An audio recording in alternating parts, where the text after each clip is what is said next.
Ini kayaknya relate banget nih ya sama semua istri. Karena kan seorang istri itu di rumah udah capek ya Ustadz. Udah masak, ngurus anak. Pengennya juga menyambut suami tuh senyum gitu. Bener gak Bu? Tapi apalah daya kadang udah dasteran, udah minyak di mana-mana. Nah jadi yang dimaksud katanya amalan selanjutnya tuh berkaitan dengan menyambut suami itu maksudnya gimana sih Ustadz? Mohon penjelasannya silakan Guru. Baik, bismillahirrahmanirrahim. Izin Habib dan Sasam. Kepada semua suami, dimanapun berada, terutama juga buat istri. Dua-duanya ini harus balance. Balance. Apa itu? Suami kalau sudah selesai urusan di luar, kembalilah ke rumah. Dan beritahu istri kalau mau pulang. Supaya dipersiapkan. Betul tidak Bu? Jika salah seorang dari kalian telah selesai dari tujuan kebutuhan berpergian, sabar, maka hendaklah dia kembali kepada keluarganya. Dengerin. Ternyata doa malaikat. Ada orang mendapatkan doa malaikat. Karena kenapa? Menyambut suami. Tepuk tangan dulu dong Bu. Menyambut suami.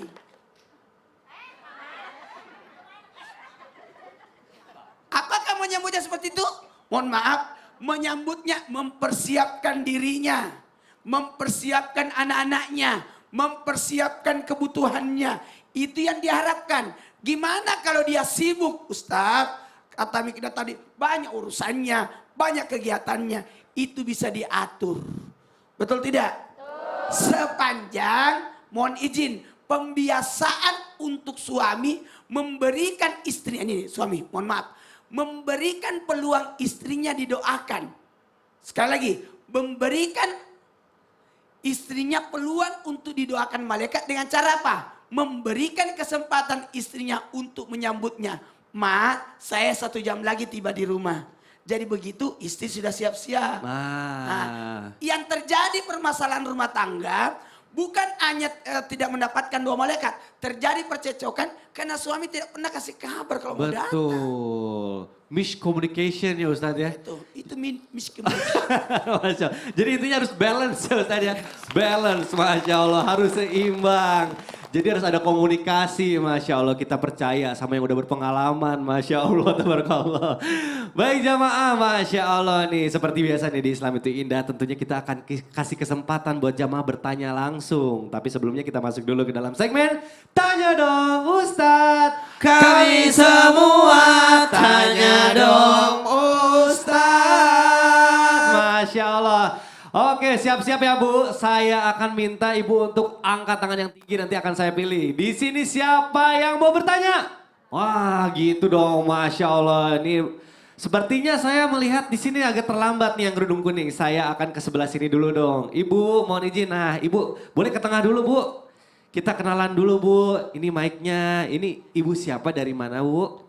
Atu Jumiati dari Serang. Assalamualaikum, tanya dong Ustadz. Waalaikumsalam. Habib, aurat wanita salah satunya adalah suara. Dan katanya salah satu amalan agar didoakan malaikat ketika aminkan seorang imam membaca Al-Fatihah.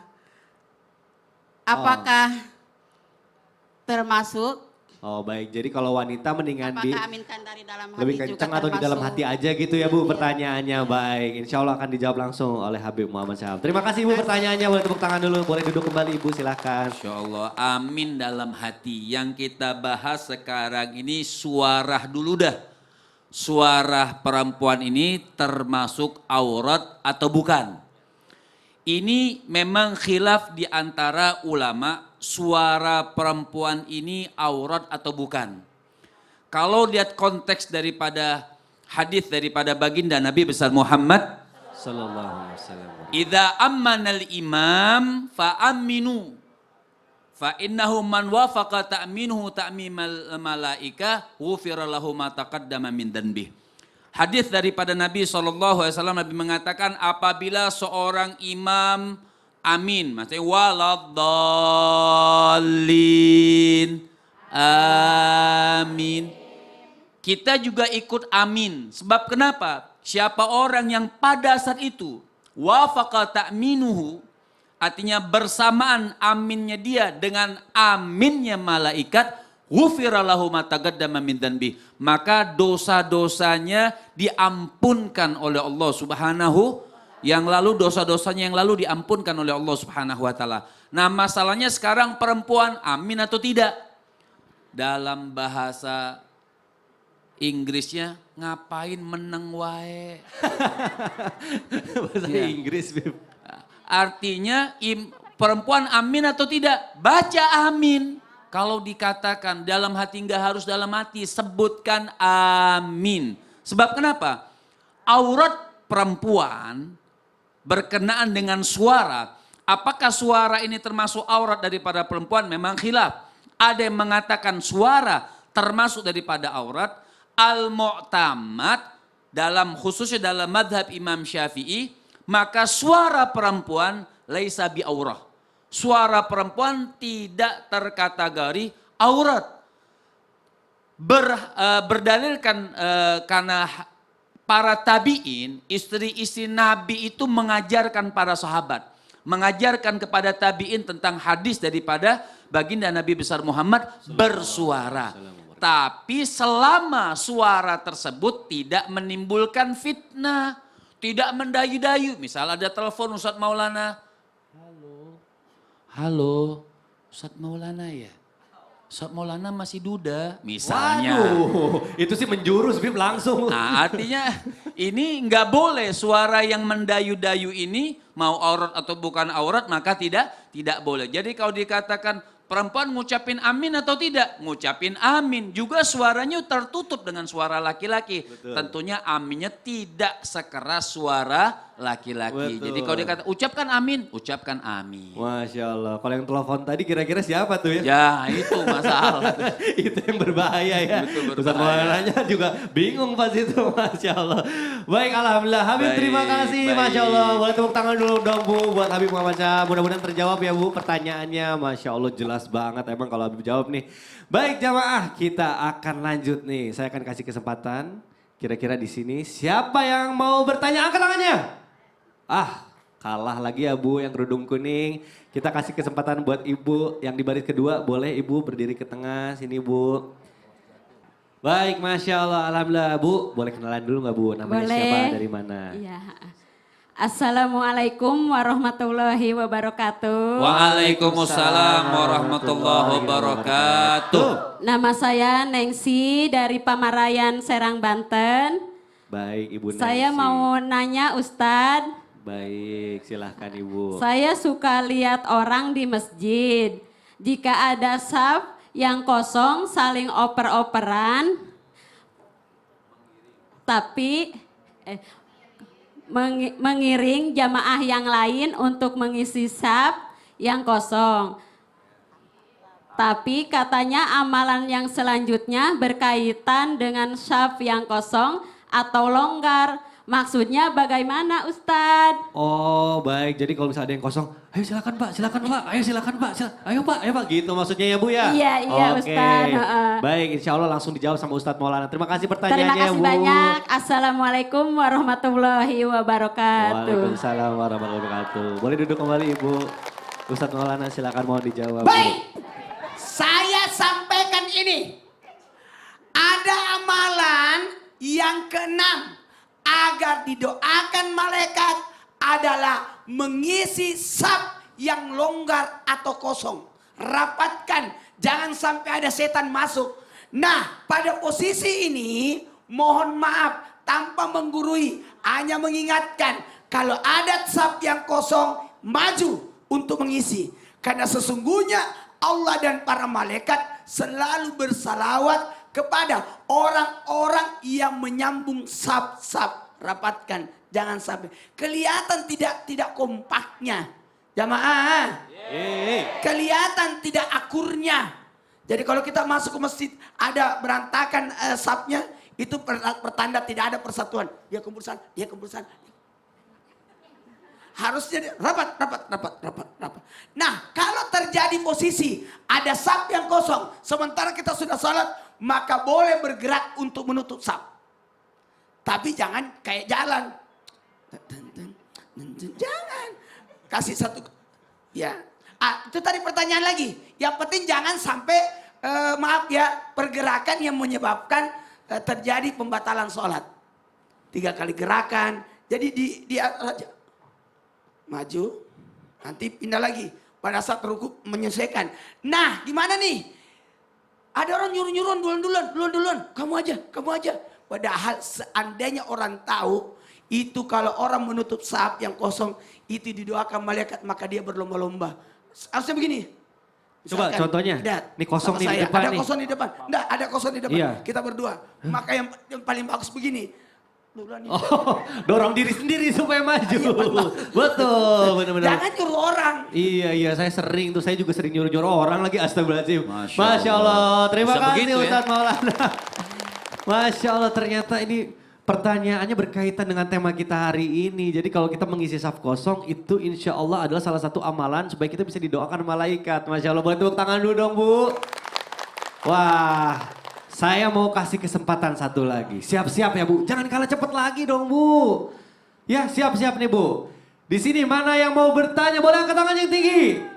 Wah tetap Bu, mohon maaf ya Bu. Tadi udah 2 ibu-ibu saya kasih kesempatan. Sekarang saya mau ke bapak-bapak dulu yang di atas. Bapak mohon izin boleh ke tengah Pak. Nah hati-hati Pak. Jangan lompat Pak. Tenang. Waduh Masya Allah. Bapak ini mic-nya boleh ke tengah sini Pak. Masya Assalamualaikum Allah. warahmatullahi wabarakatuh. Waalaikumsalam. Pak boleh perkenalan dulu. Oh, iya. Siapa namanya? Dari mana? Bapak Suparman dari Suparman. Panyaberangan Wah, Cikesal Bisa Pamaraya. terbang nih. Oh, iya. penyeberangan. Nama daerah. Superman itu Habib, Superman. Superman itu, Oh, Bib. iya. Teman saya, kata anak saya itu. Oh gitu. Iya, anak saya bilang. Masya Allah, baik Iya, Bapak. iya. Boleh kira-kira pertanyaannya apa nih Pak? Pak Ustadz Sam. Siapa? Iya ini. Katanya. Iya. Jadi berinfak itu di pagi hari bisa menjadi amalan, bahkan bisa didoakan oleh malaikat. Gitu. Tapi apakah ada batas waktu gitu? Dari jam berapa sampai jam berapa kira-kira gitu? Masya Allah. Gitu barangkali pertanyaannya. Terima kasih. Wassalamualaikum warahmatullahi wabarakatuh. Waalaikumsalam. Terima kasih Pak. Masya Allah. Terima kasih Pak Suparman. Insya Allah akan jawab langsung. Silakan Guru. Baik, tunggu kita lanjutkan setelah salam-salaman berikutnya. Masya Allah. Iya, Ayo, Pak. baru kali ini juga ada bapak-bapak bertanya. Iya. Siapa? Silakan Bapak, terima kasih pertanyaannya bagus sekali Masya Allah. أعوذ بالله من الشيطان الرجيم بسم الله الرحمن الرحيم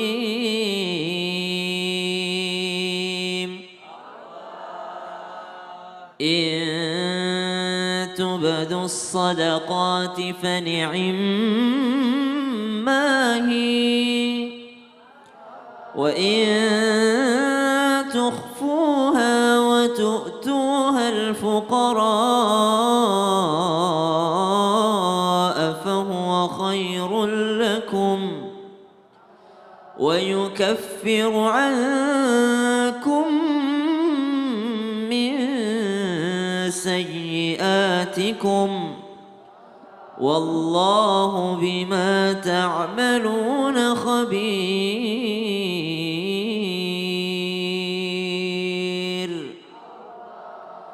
Tidak ada satupun keburukan yang ditimbulkan dari orang yang berinfak ataupun bersedekah. Sedekah mesti membawa kebaikan dan sedekah mesti menolak bala. Ada orang yang sakit, banyak-banyak sedekah. Makanya kata Abu Yazid Al-Bustami, kalau ada orang pelit semasa dia sehat, lalu ternyata dia sakit. Ketika dia sakit langsung jadi dermawan, maka doakan dia panjang umur tapi sakit terus. Supaya apa? Supaya banyak-banyak sedekahnya. Doakan dia tidak sembuh-sembuh dari sakitnya supaya banyak sedekahnya. Kenapa? Dia dermawannya pada saat dia sakit. Saking bagusnya daripada sedekah itu. Kalau ditanyakan sedekah di pagi hari akan mendapatkan doa dari para malaikat, bukan hanya doa malaikat, tapi doa daripada baginda Nabi SAW. Kalau doanya para malaikat dengan mengatakan, Allahumma ya Allah a'ti, berikanlah munfiqa, orang-orang yang mengeluarkan infaknya, khalafa, ganti. Jadi langsung dimintakan ganti oleh para malaikat. Para malaikat minta sama Allah, ya Allah gantikanlah bagi orang-orang yang mengeluarkan hartanya di pagi hari. Tapi hati-hati, ada sambungan doanya para malaikat. Allahumma a'ti, dan ya Allah berikanlah mumsikan talafa. Orang-orang yang bakhil, orang-orang yang pelit, orang-orang yang kikir, orang-orang yang seke, orang-orang yang cap jahe merege hese, orang-orang yang koret, orang-orang yang pelit bakhil ini dengan apa? Gantikan dengan kebangkrutan. Jadi kalau orang berinfak didoakan malaikat, orang tidak berinfak juga didoakan malaikat. Cuma bedanya orang yang berinfak didoakan supaya Allah ganti hartanya, tapi orang-orang yang tidak berinfak didoakan agar Allah jadikan dia orang yang bangkrut. Naudzubillahi min dzalik. Adakah batas waktu berinfak ini? Adakah batas waktunya yang disebut dengan pagi hari? Maka kalau ditanyakan adakah batas waktunya, ya perkiraan kita aja. Tidak ada batas waktu pagi hari tersebut untuk memberikan. Maksudnya apa? Kadangkala pagi hari kita nggak ketemu sama orang yang mau disedekahi. Ketemunya jam 10 pagi misalnya.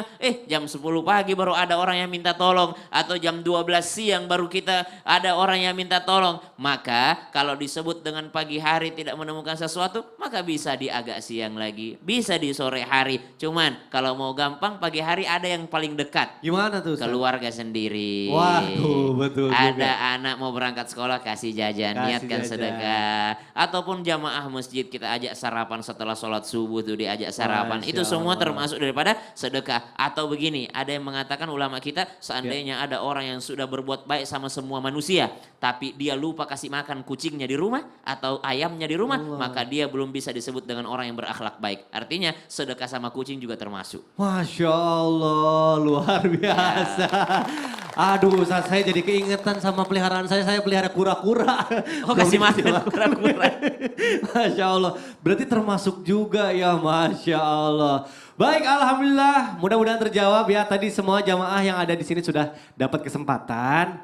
Yang ada di rumah tuh, dari tadi tuh gak sabar. Langsung aja kita bacakan pertanyaan yang sudah masuk dari Instagram. Baik, ini ada pertanyaan dari Instagram @wahyu_prasetyo. Baik, Habib, misalnya aku menjalankan puasa Senin Kamis tapi sahurnya di jam 12 malam.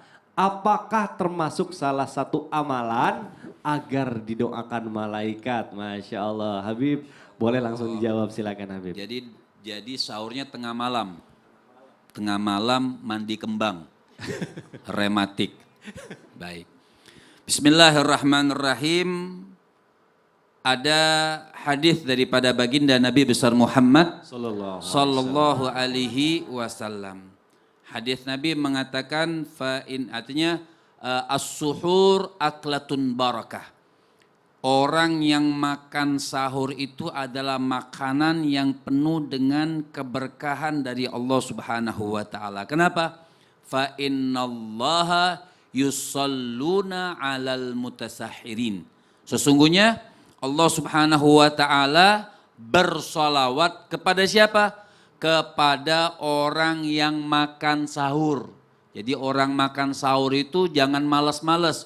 Walau jur'atan min ma'in. Walaupun cuman air. Jadi juga enggak harus nasi 2 piring. Enggak harus setengah ayam sahur. Walaupun kalau kita malas dengan 1 gelas air saja itu sudah terhitung kita termasuk makan sahur dan dapat doa, dapat sholawat daripada Allah Subhanahu wa taala dan juga daripada malaikat. Apa sih maksudnya? Allah itu bersolawat, Allah itu malaikat bersolawat kepada makhluk ini artinya memberikan ampunan, memberikan rahmat dan memberikan kasih sayang. Cuman masalahnya tadi yang puasa Senin Kemis hukumnya sama. mau dia puasa Senin Kemis, mau dia puasa Nabi Allah Daud, mau juga dia puasa Bid, mau juga dia puasa Sawat, mau juga dia puasa wajib puasa Ramadan, hitungan batasan sahurnya itu sama, tidak berubah. Jadi kapan terkategori orang itu mendapatkan sholawat tadi dari Allah dan malaikat dengan makan sahur, maka ulama memberikan batasan yang terkategori sahur. Sahur yang afdol itu 1/3 malam. Ustadz Maulana hafal banget itu. Ya. 4 jam, 4 jam, 4 jam. Ah. 2, 3. 4 jam, 4 jam, 4 jam. Ya, tapi saya nggak tahu maksudnya apa itu. Baik. Jam 6. Artinya sepertiga malam ya. Mungkin sekitar jam 2. Nah, yang paling bagus takhir. Sekitar jam, artinya setengah jam atau 45 menit sebelum masuk waktu subuh. Tapi jam 12 namanya muntasiful lail. Pertengahan malam. Pertengahan malam itu seperti tadi jam 12 ya. Indonesia dikatakan 00. Jam 12 itu muntasiful lail. Jadi insya Allah dia yang sahurnya mulai di jam 12 atau muntasiful lail pertengahan malam termasuk tadi dapat salawat. Masya Allah. Nah yang di bawah jam 12, belum tepuk tangannya belum? Belum. Sabar dulu, sabar Ya. Bu. Nah di bawah jam 12 itu tidak termasuk orang yang mendapatkan doa Nabi. Kenapa? Belum batasan masuk waktu sahur. Oh baik, baik. Boleh Masya tepuk tangan Allah. sekarang? Sekarang boleh Bu tepuk tangan Bu. Masya Allah. Saking semangatnya ya kelihatan dari wajah-wajahnya nih. Pengen langsung puasa Senin Kamis. Sekarang nggak bisa pasti belum pada sahur kan. Masya Allah. Baik, nah ini masih ada satu pertanyaan lagi. Tapi saya kayaknya nggak asing nih ya sama akun Instagramnya. Ustadz Maulana tolongin dong bantu saya baca ini pertanyaannya. Astagfirullahaladzim. Tuh dari Itu- @superfadli. Ini dari Mas Fadli nih. Fadli, Assalamualaikum Ustadz. Sekali lagi aku mau nanya ya. Masa bacain pertanyaan mulu. Bener. Jadi gini, apakah baca Al-Quran tapi abis itu gibah lalu lanjut baca Al-Quran lagi bisa menjadi salah satu amalan agar didoakan malaikat? Ya Allah, Le. Mas Fadli. Ya Emang Allah. gibahin siapa sih Mas Lah, Fadli? siapa yang digibahin sih? Nih kita mendingan telepon aja deh Mas Fadli langsung ya biar nggak salah paham deh ya. Tapi Ustadz tahan dulu ya. Saya mau tahan dulu biar jamaah tetap nonton. Kita akan kembali setelah yang satu ini tetap di Islami Tinda. Jamaah, oh jamaah. Alhamdulillah. Coba. Saya mau telepon dulu. Coba. Siapa yang digibahin? Saya mau ikut.